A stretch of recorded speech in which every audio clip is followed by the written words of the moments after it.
Appamada and its programs are supported by your generosity, and your generosity and support makes such a difference. You can find a link for contributions on the website at appamada.org. Thank you.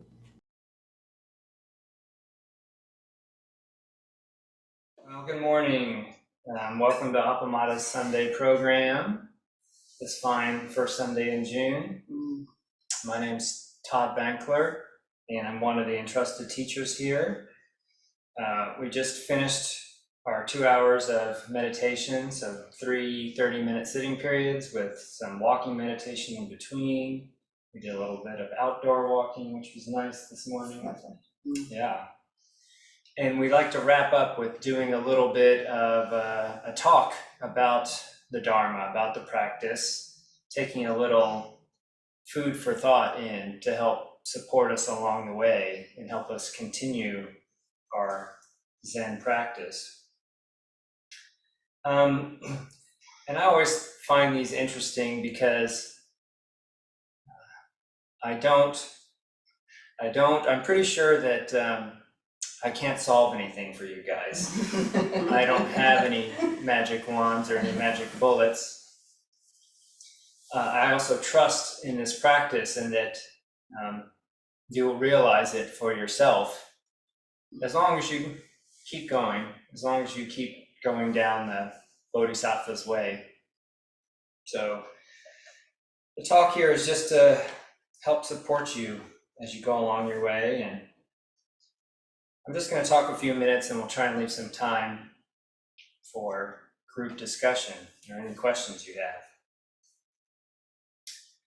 So what I wanted to talk about today is relaxing the self. Relaxing the self. Zen doesn't hold back. There's no holding back in Zen. But if you operate from a place of self, how do you relax that self? How do you express your full expression of your nature? Well, I'm going to use the metaphor today of starting with the physical world and the physical body. I came up as a gymnast when I was younger, competitive gymnast, athlete in some other sports, and I've been doing yoga the last several years. And anyway, the reason I bring that up is that I have a lot of experience in dealing with the body and dealing with where it's limited and where it's stuck, where you can't relax, and finding that range of motion, more freedom in the physical body. And really, it's the same thing in our Zen practice. So one of the things that I realized early on in the practice is I had this realization that came, I think, from gymnastics, which was that in gymnastics, you're taught that the body follows the head. You know, if you gain a bunch of momentum, you launch from the floor, and you want to do a backflip with a full twist, the way you initiate a lot of that is by throwing your head back and looking to one side, and you will your body will literally follow what the head's doing. What was interesting about Zen practice is they do the same thing, but in the opposite. We take the body and we limit it. We put it on a cushion in a particular ceremonial form with instructions that, okay, body, you're not to move. Don't wave, don't waffle, don't lean, don't move. And it turns out that the mind follows that input. Oh, with enough sitting the body still, the mind starts to still. The mind starts to be upright and unwavering. So both are true.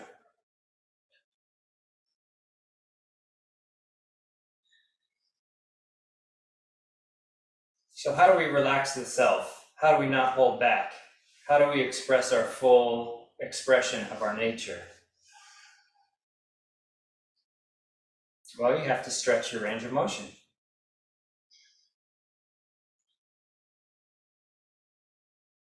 So it's like relaxing a tense muscle, one that's been overworked, one that is now work hardened,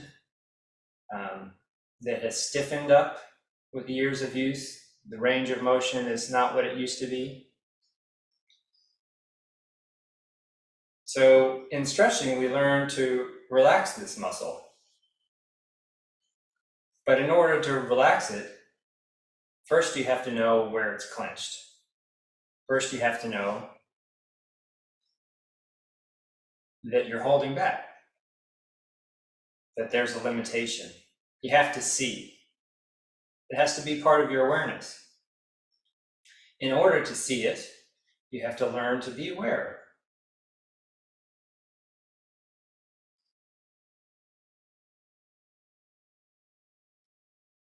So we put the body in stretching, we put the body in a position which exposes its limitation.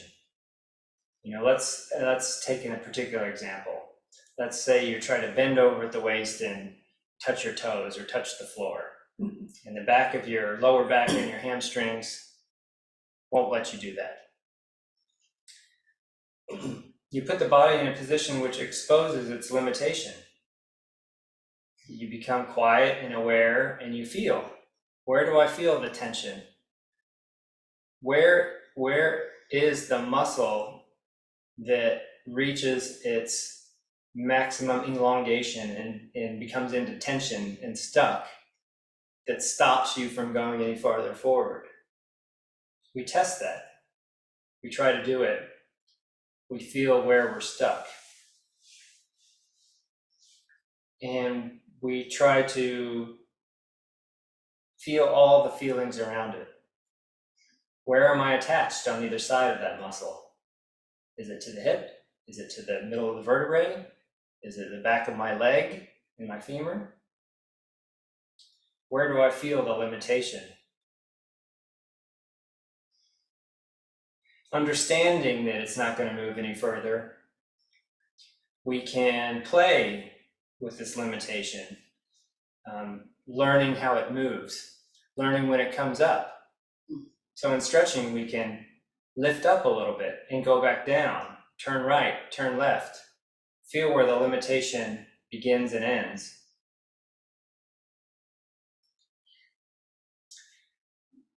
And that builds a neural network, a wiring. What is the term for, like biofeedback, that's the term, I think, where you start to have an input and you understand in the mind and in the body when the pain starts and when it stops.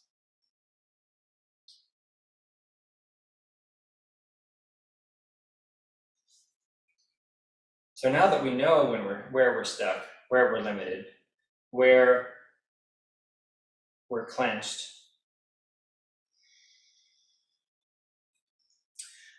how do we move? Well, first you have to have an aim or a direction or a vow.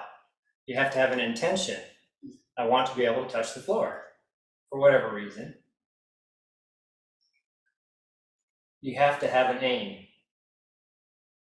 You have to be able to visualize what it would look like. Can you see your hands getting closer to the floor, even though they're not moving? Do you believe it's possible? And then lastly, you have to know that you're the boss. You have to understand that although it looks like, in our ordinary way of seeing the world, in our ordinary way of self, it looks like your muscle has reached its limitation and it cannot move further. But the reality is, you're the boss. That muscle will relax if it gets the instruction from the boss. Change isn't going to come from some external input, someone sitting on your back or pushing you down. you're just going to resist that more. You don't want to tear a muscle. You don't want to do violence. You don't want to force something that can't happen on its own.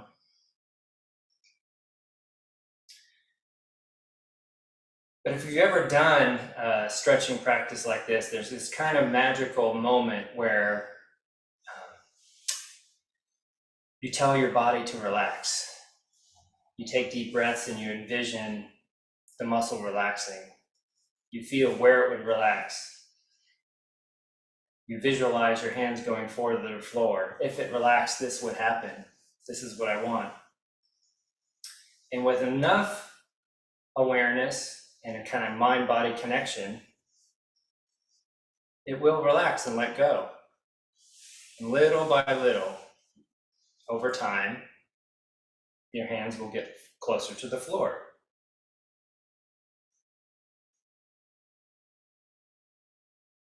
So, if you've ever had that experience,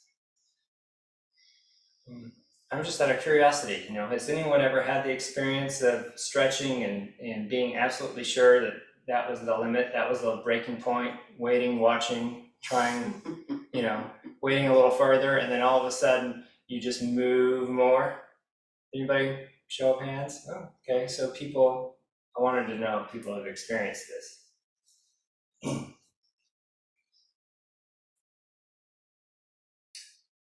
So to relax this heart-mind,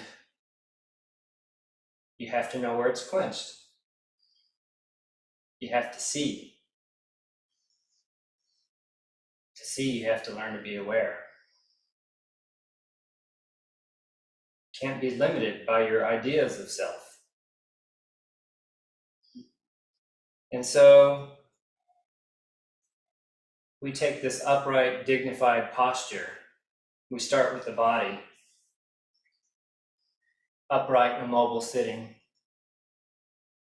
And we use the body to lead the heart and mind. And we sit zazen. We see what's up. As Joko used to say, just seeing what's up. Seeing what's going on. Here's a quote from Joko. Sitting is not about finding a happy, blissful state. The states may occur in sitting when we've really experienced our pain over and over, so that finally there's just letting go. That surrender and opening into something fresh and new is the consequence of experiencing pain, not a consequence of finding a place where we can shut the pain out. So we limit our activity to zazen, to just this moment, to express ourselves. From Suzuki Roshi,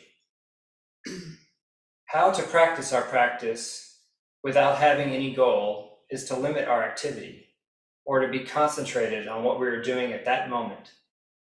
Instead of having some particular object, we should limit our activity. If you limit your activity to the extent you can do it just now, in this moment, then you can express fully the universal nature.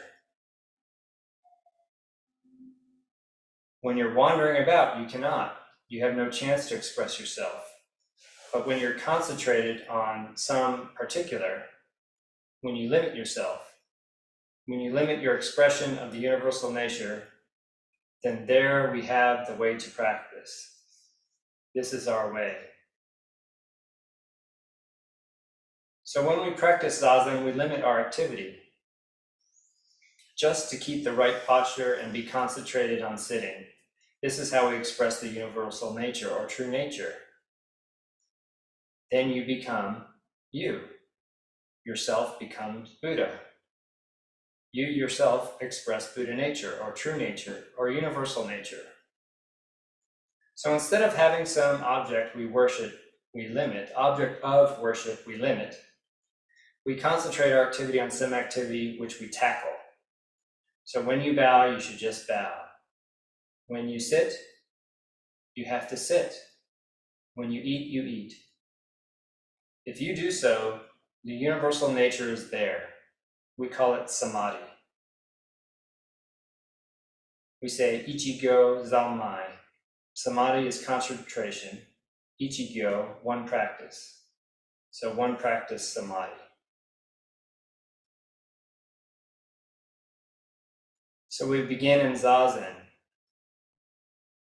We begin by limiting our activity, by limiting the number of players in that activity to just you yourself, for the most part. In order to begin to see where you're stuck, where you're constricted, where the heart-mind is clenched. We give ourselves a container where we can start to explore. We can become aware, a focused awareness on that heart-mind, on its feelings, on its thoughts. We learn how it moves.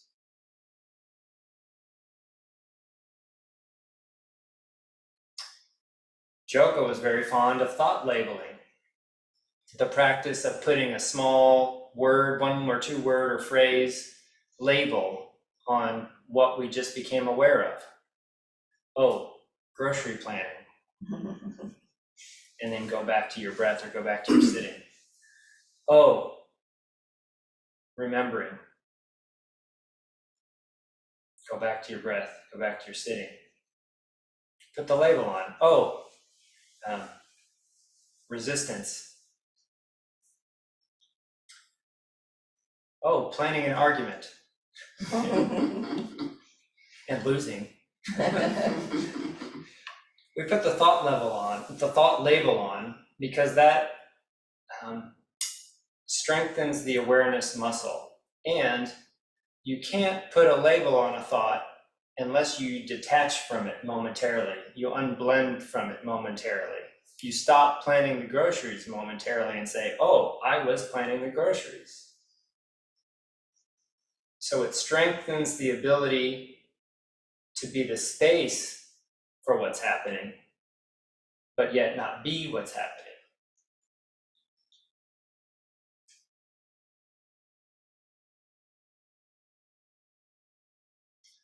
And in that way, Joko also taught that our upsets in life, what upsets us, are a wonderful mindfulness bell, calling your attention, signaling that there's a Dharma gate. Oh, a practice opportunity here. I wonder what's up. I wonder how I'm constricted. Where am I holding on and not letting go? So we become aware. We use this witnessing presence, thought labeling, to become intimate with you yourself. This is Dogen's taking the backward step, turning the light inward to illuminate your world and understand it. We enter with curiosity and loving kindness.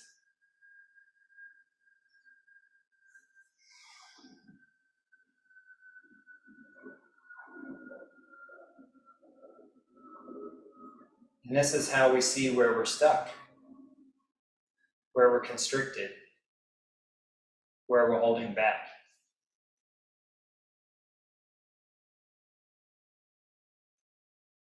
But it's a tough little nut to crack, because we're using our normal human conceptual ways of interpreting, analyzing, and boxing things in, putting things in boxes in our world with the small mind. And that's a problem. As Joko says in Nothing Special, we can't use our little mind to correct the little mind. It's a formidable problem. The very thing we are investigating is also our means or tool for investigating it. The distortion in how we think distorts our efforts to correct the distortion.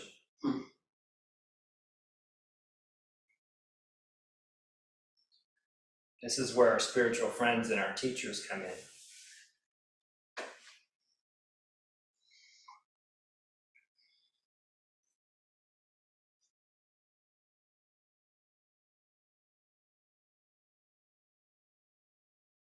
Joko again. There's only one way out of this closed loop and to see ourselves clearly. We have to step outside the little mind and observe it.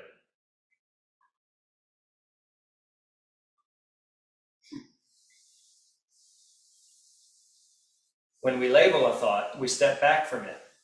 We remove our identification. There's a world of difference in saying, she's impossible, quote, and, quote, having the thought that she's impossible. The more we observe and understand small mind, the less we'll be caught by it. For many years, in early years, this is what practice is about. It's about strengthening the observer. This is where the thought labeling is so important.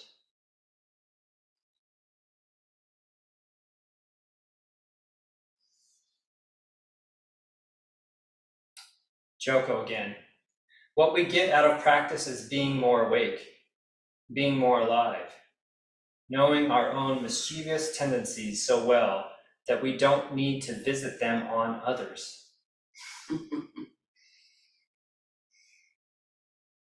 As we sit, as our knowledge of ourselves and our lives increases, we get a choice about what we're going to do.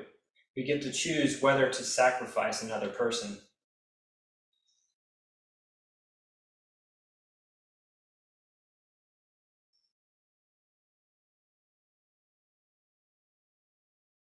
One of my favorite quotes is from Ryushin Paul Haller. Awareness is the crucible where the alchemy happens. Awareness is the crucible. Crucible, in metallurgy, is a container that can withstand the 5,000 degrees, that can hold the molten metal. Awareness is the crucible.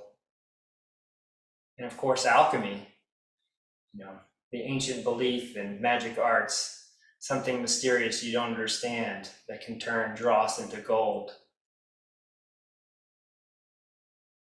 Awareness is the crucible where the alchemy happens, where the transformation happens, where the self can be relaxed.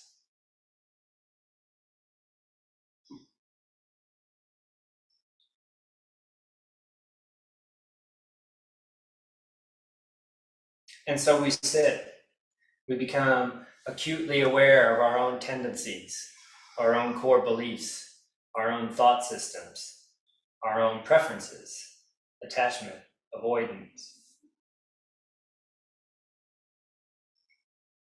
And knowing them, being more awake,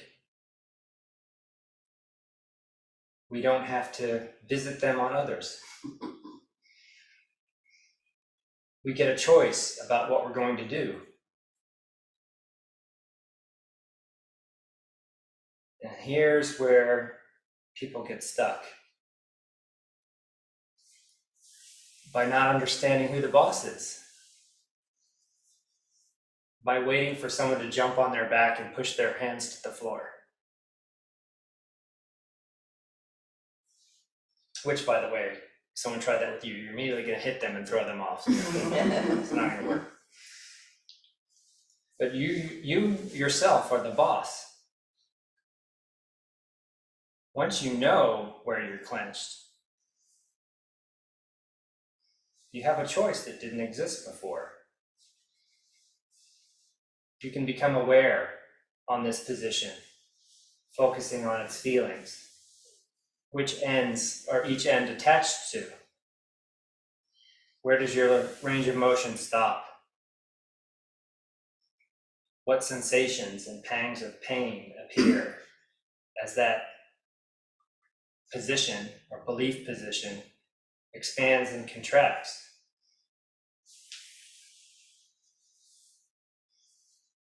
So here we have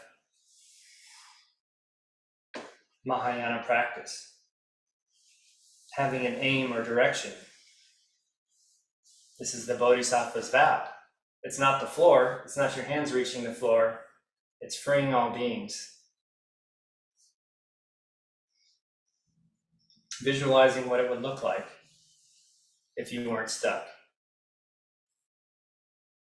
Knowing that you're the boss. Understanding that your awareness has created a choice for you. Now that you're aware, oh, instead of a habitual response, what should I do next? Oh, I remember, I want to touch the floor. I want to relax the self. I want to liberate all beings.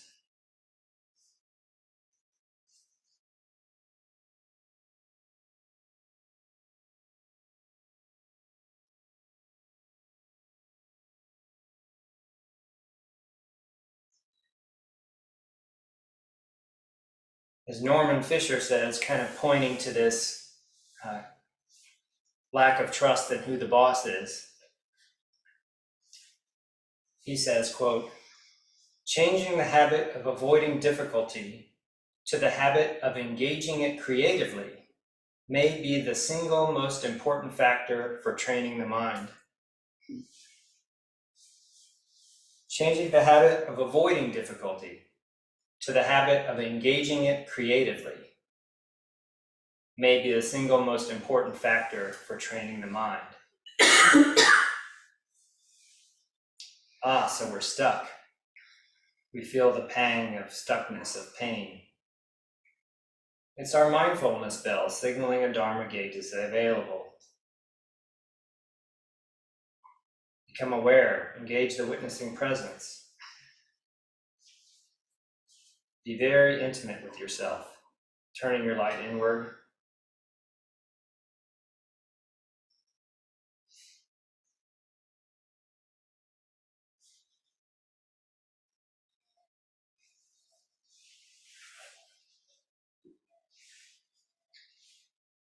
And here's the key to letting go, to relaxing that self. Self-centered practice doesn't work. A practice about you, yourself, doesn't work.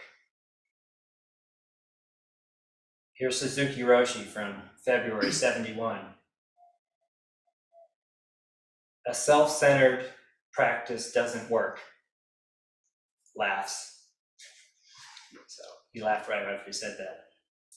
You know, if you try to attain enlightenment, or if you want to be some great Zen master, you cannot be actually great Zen master.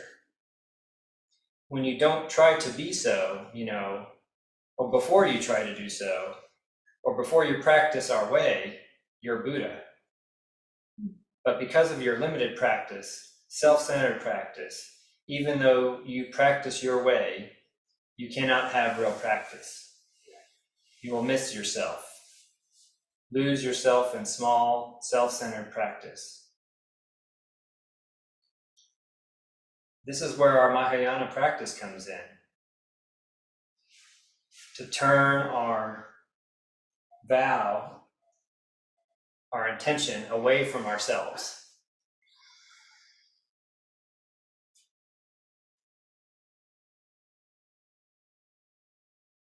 To not be caught by our ideas of self. Suzuki Roshi often talked about the idea of self.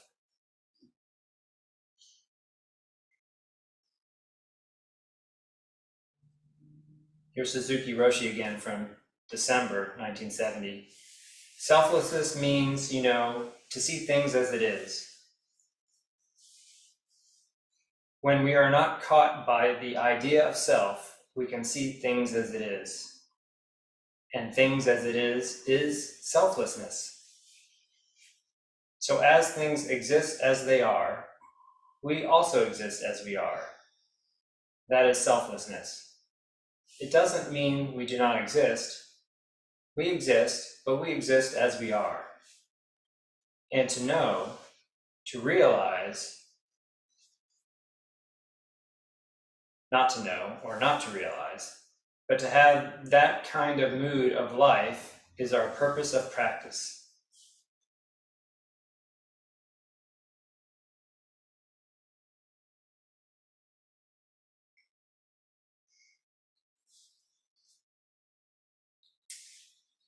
So those are my musings on relaxing the idea of self and not holding back. I said a lot. I'm going to stop now and see where you guys, what do you think of that? Do you have a problem relaxing the idea of self, finding that freedom and range of motion that's not just dictated by your karmic causes and conditions and habituated patterns? It's good to talk about them. I invite your questions and comments and musings. If you're online, I think you can raise your hand, the virtual little hand gesture, if you like, or if no one's speaking, just speak up. And I'm wondering about the difference between Suzuki Roshi talking about doing one thing. When you're eating, eat, and that, and when you're sitting, sit, and that is our practice. And unblending. When I'm thinking, I'm sitting here.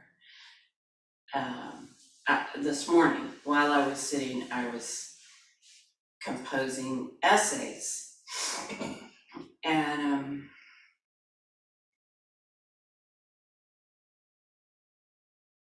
I'm wondering about that. I mean, I'm wondering about the difference between wholeheartedly composing essays and wholeheartedly sitting.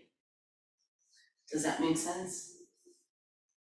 I mean, is it that just one is in my head and it's not physically happening, except in my, well, I don't know. I was struck by that, the difference between unblending and not doing something completely. If that.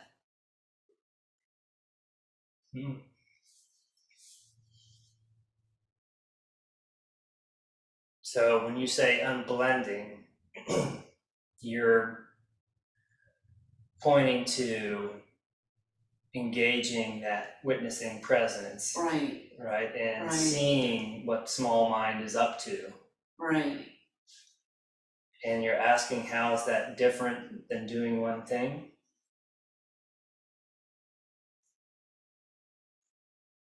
Right. Yeah. I mean, what happens to the witness when you're doing one thing? Maybe.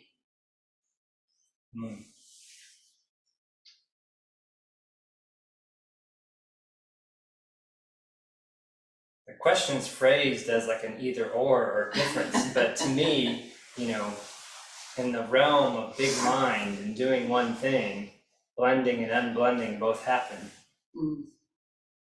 You may be doing the one blending thing. You may be doing the unblending thing.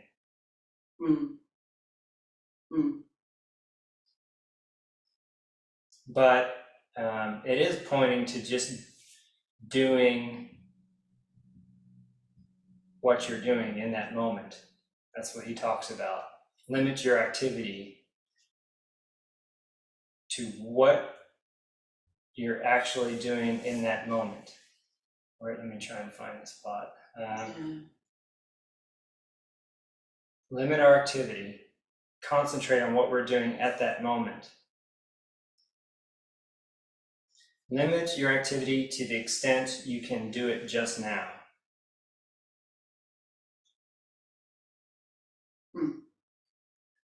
So he says our way is to limit yourself to what you can do just now. And that can be hard to accept. As opposed to our ideas of what I'm going to do later. Yeah. Then you're not doing what you're doing now, except you're planning for later now, which is still. But is that what you're meaning to do in that moment? Is that your intention, or did you just catch yourself doing it and the boss was gone? And the boss The wasn't present. cat was away. Yeah. Yeah. Yeah, I'm so used to thinking while I'm doing something else. Mm-hmm. I mean, washing the dishes and planning the dinner, or, you know, I don't know, something I do over and over, like sitting, I maybe, I can kind of disengage and think instead of just sitting. Yeah, thank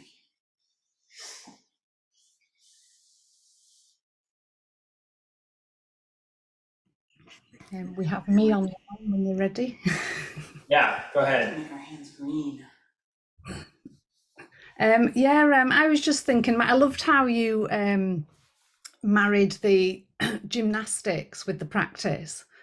And because that's something I found really powerful. I mean, I was always told as a child that I wasn't bendy and I can't do this and I can't do that. And then I found yoga as an adult, and it taught me that what I thought was impossible, wasn't, that actually I could stretch beyond what I thought I could.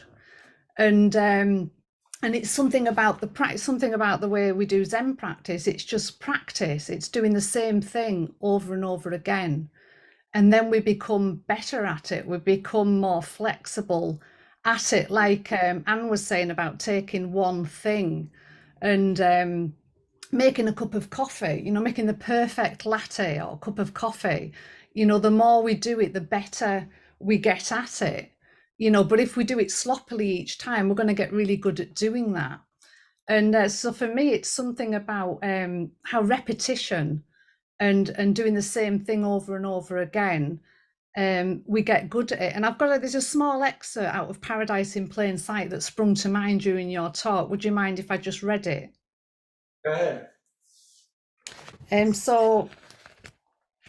It's just when folks begin to practice, they can be set back by how hard it is. They might have expected to be good at it. For certain, they expected something, but what they are good at is something else altogether. Why is it so hard to breathe? Because you've been practicing holding your breath. Why is it so hard to keep my eyes open? Because you've been practicing falling asleep. Why is it so hard to be still? Because you've been practicing running amok. Why is it so hard to be quiet? Because you've been practicing talking to yourself. Why is it so hard to pay attention? Because you've been practicing inattention. Why is it so hard to relax? Because you've been practicing stress. Why is it so hard to trust? Because you've been practicing fear. Why is it so hard to have faith? Because you've been trying to know. Why is it so hard to feel good? Because you've been practicing feeling bad. Whatever you practice, you'll get very good at. You've been practicing these things forever. Take your own life as proof that practice works as long as you keep doing it. Just replace a harmful practice with one that does no harm. And that it sprung to mind as you were talking, that all this practice and everything is about just sitting still in a room and doing nothing, and we'll get good at being still, rather than all the things that I loved the quote you read right at the beginning, practice being deaf and dumb. And as I was sitting, it was like I was talking to myself and I was like, shh. Oh, no, you don't speak, practice at being dumb, practice at nothing. And it really highlighted the amount of times I began to interrupt that silence and that quiet. And I'm really good at interrupting myself and interrupting the silence. And I think, the more we sit, the better we get at just being with that one thing that we're doing, that writing the essay, just writing the essay with everything else just falling away. But continuous practice for sure. So thank you.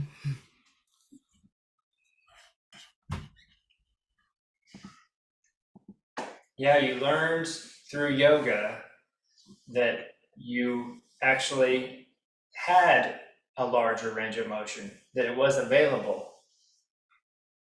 And what you said was one of the reasons that you had never expanded that range of motion is you had the idea that you could not.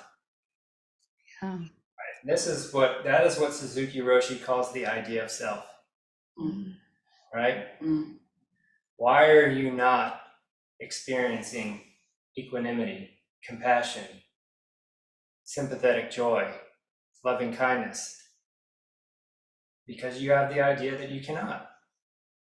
And until you learn to relax, see that idea, what Joko calls the core belief that's blindly leading you, bringing it into a conscious awareness so that you can learn to play with it, soften it, see if you can relax and stretch. Turns out that you yourself are the boss. If no one's told you that, you can't touch your toes.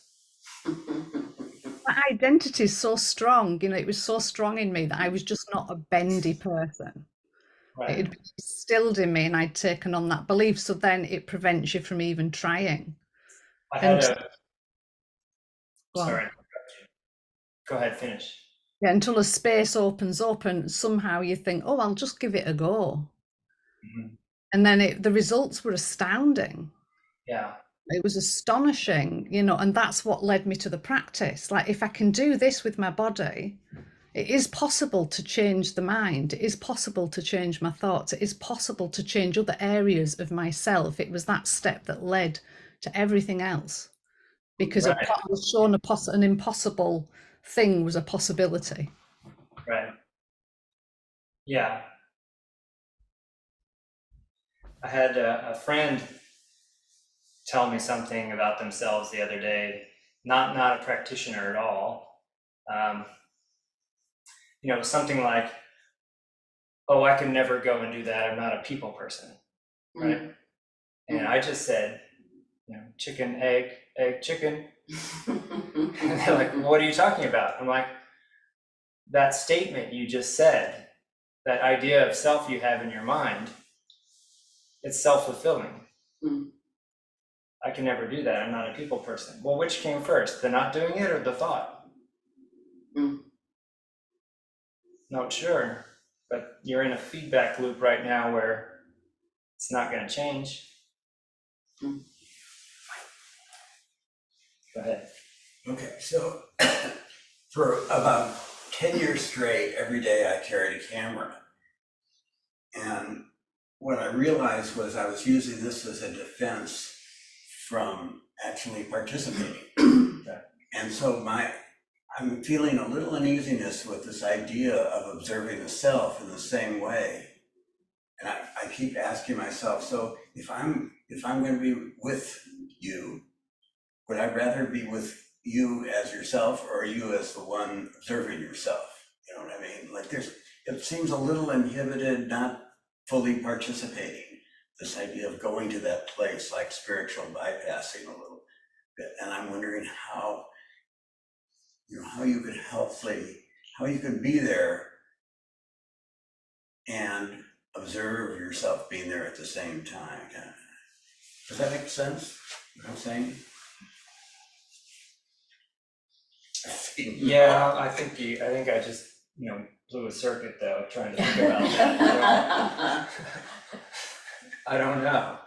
I don't have any. It seems a little inhibited to walk into a room and not just fully participate. And I keep going back to this image I have of this wonderful man who used to take the fish off the boats, and he would skin the fish and then throw them into the water, and the seagulls would come and catch the thing. You've probably seen people like that. And he was completely into what he wasn't observing himself doing that. But he was really into it. And it's easy for me to be the observer, but to be the participant is much harder.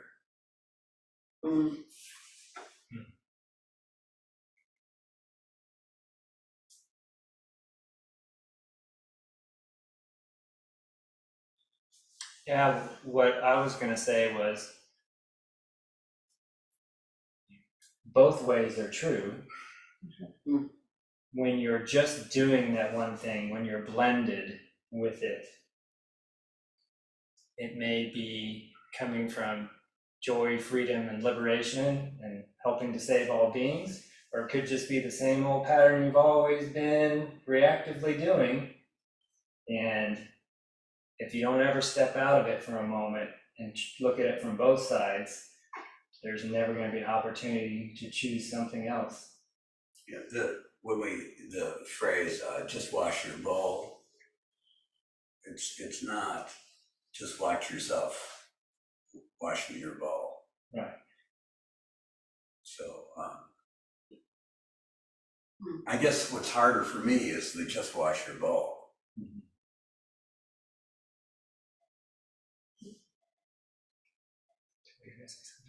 Well, I'm agreeing with Ken that this is my issue, that I'm just saying, okay, I'm alert, oh, I see what I'm about to do, okay, what's the best decision, and it's not at all relaxed. And maybe I'm just not advanced enough to be able to relax in it.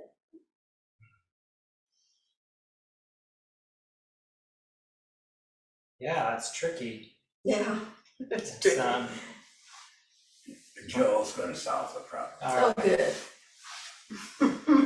Go ahead, Joel. Oh, Kim. I do want to say I have the privilege of leading the precepts class this afternoon, which is focused on the precept. I take up the way of cultivating a clear mind, and I have gone down 50 different rabbit holes, like Kim is pointing to right now. It's like, well, what does it mean to be to have a clear mind in any given moment? And I think that the key is, for myself, that the key is self-compassion and equanimity, and just knowing that, my mind is going in many different directions at one time. You may think that the guy who was skinning processing the fish in whatever way he was doing it was very single-minded. You may think that, but you have no idea. He may have been mad at his sister. He may have been having sexual thoughts. He may have been thinking about what he was going to have for lunch later. And just because he was being very efficient in his motions, that's actually not a window on what was going on inside. But that in terms of our own process of moving forward, I love just the way that Todd was describing this. It was this is so perfect. I'm going to incorporate a lot of it into what I'm going to say this afternoon, Todd. But that you notice that you have a stuck place, and you remember that you have a choice in that, and as Todd says, that you're the boss. That the person who told you that you will always be stuck is not the boss. Actually, you can explore some possibilities, and you can see you do that by a gentle, self-compassionate exploration of where it hurts, where the attachment is, where are things that you can work with that can loosen that attachment, and that is a way to move forward, a way to get literally a greater range of motion. So anyway, I love that, but I don't know. I wanted to make one more point, and now it's jumped out of my head. So my mind is not focused enough to even hold on to that for a few minutes. But this is the great matter, the gray matter and the great matter. So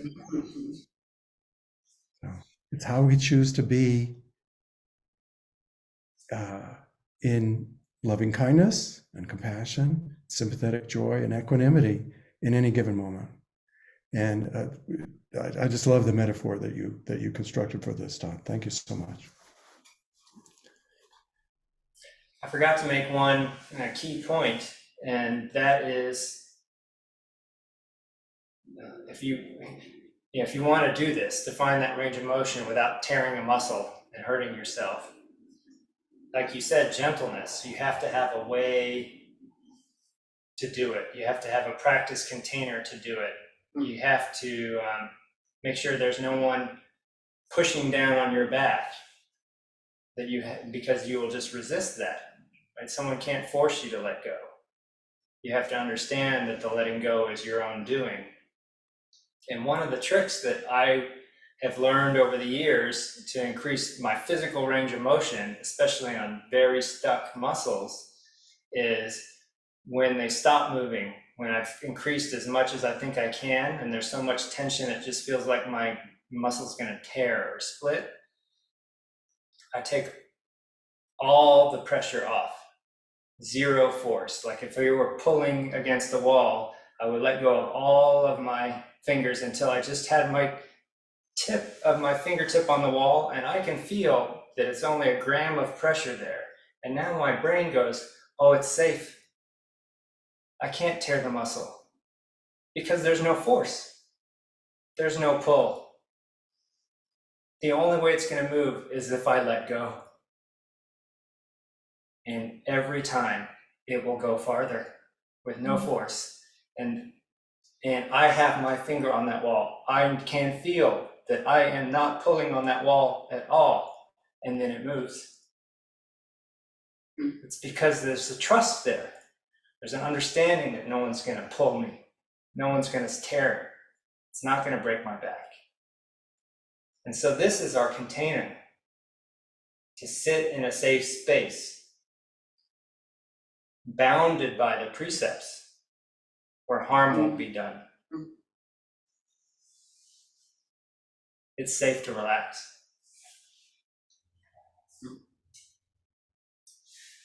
So with that, we are out of time. So I apologize if there are any more questions, but gotta let people get on with their day. So thank you so much for participating.